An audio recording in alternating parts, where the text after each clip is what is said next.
मंगलमय व पवित्र असणाऱ्या स्मशानभूमीकडे समाजाने भयभीती, समज गैरसमज म्हणून पाठ फिरवली. तिथल्याच मातीशी गेल्या 9-10 वर्षात माझं एक वेगळं नातं जुळले. अमावस्येच्या रात्री लोक घराबाहेर पडायला घाबरतात, पण त्याच रात्री मी उरून ईश्वरपूरच्या निनायनगर परिसरातील स्मशानभूमीत मुक्काम करण्याचं धाडस केलं. अमावस्येची ती संपूर्ण रात्र मी इथे स्मशानभूमीतच काढली. सोबत अंथरूण पांघरून, कानटोपी, पाण्याची बाटली असं साहित्य घेऊन आणि मनामध्ये एकच जिद्द की इथली वर्षानुवर्षे लोकांच्या मनात असलेली भीती मला मोडून काढायची आहे. पहाटे जेव्हा जाग आली तेव्हा तिथलं वातावरण हे भयान नव्हतं, तर मला अत्यंत शांत आणि प्रसन्न वाटत होतं. मित्रांनो, आपण आपलं घर जसं स्वच्छ ठेवतो तसंच हे अंतिम विसाव्याचं ठिकाणही स्वच्छ ठेवायला पाहिजे. स्मशानभूमीत कोणत्याही भूताची भीती वाटायला नको. या केवळ भ्रामक तथाकथित कल्पना आहेत. स्मशानभूमी अत्यंत पवित्र, मंगलमय जागा आहे. या जागेला अशुभ न मानता तिथे शांतता, प्रसन्नता असते. त्या जागेला कायम स्वच्छ ठेवूया, हेच मला समाजाला पटवून द्यायचे आहे.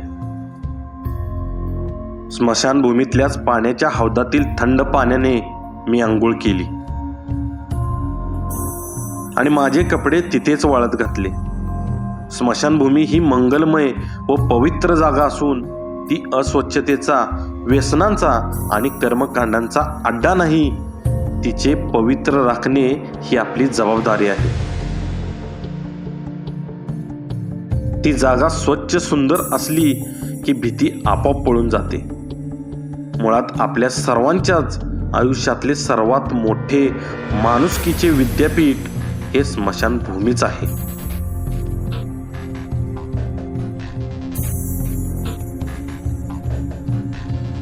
स्मशानभूमीतच पडलेले 3 दगड शोधून घेतले आणि स्मशानभूमीत केवळ दगडांचीच नाही तर माणुसकीची चूल पेटवली.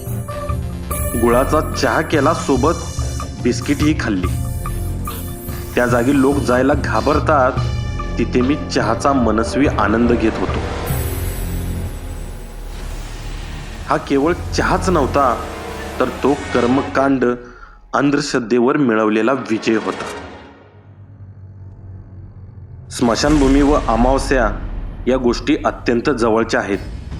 अमावस्येच्या रात्री स्मशानभूमीत भूतं असतात.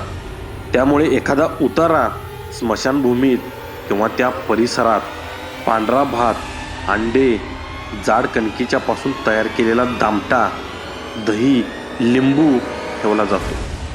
मी अमावस्येच्याच दिवशी तिथे पांढरा भात आणि शेवग्याच्या शेंगाची आमटी बनवली. आजवर आपण स्मशानभूमीविषयी ऐकलेल्या वावड्या मी स्वतः तिथे राहून खोट्या ठरवल्या. पोट भरून जेवण केलं. हा अनुभव घेताना मनाला एक वेगळं समाधान झालं, जे शब्दातही सांगता येणार नाही. जेवल्यानंतर तिथली मी सोबत आणलेली भांडी धुतली. तिथली स्वच्छता करून शांतपणे ज्ञानेश्वरीचं वाचन केलं. स्मशानभूमी ही जीवनाचं अंतिम सत्य सांगणारी शाळा आहे. इथे बसून ज्ञानेश्वरीचं वाचन करताना निसर्गाच्या आणि माणुसकीच्या अधिक जवळ गेल्याची अनुभूती मला मिळाली. दुपारी 12 वाजता जेव्हा मी तिथून निघालो तेव्हा तिथली पवित्र माती कपाळाला लावून स्मशानभूमीला भावपूर्ण वंदन केले. अंधश्रद्धा निर्मूलन, व्यसनमुक्ती, स्त्री पुरुष समानता, बंधुभाव, राष्ट्रीय एकात्मता आणि माणुसकी हाच आपला खरा धर्म व जीवनाचे तत्व असले पाहिजे. स्मशानभूमीची भीती सोडा. या पवित्र जागेकडे आदराने बघूया. चला, आपण सर्व मिळून स्मशानभूमीला स्मशान मंदिर बनवूया.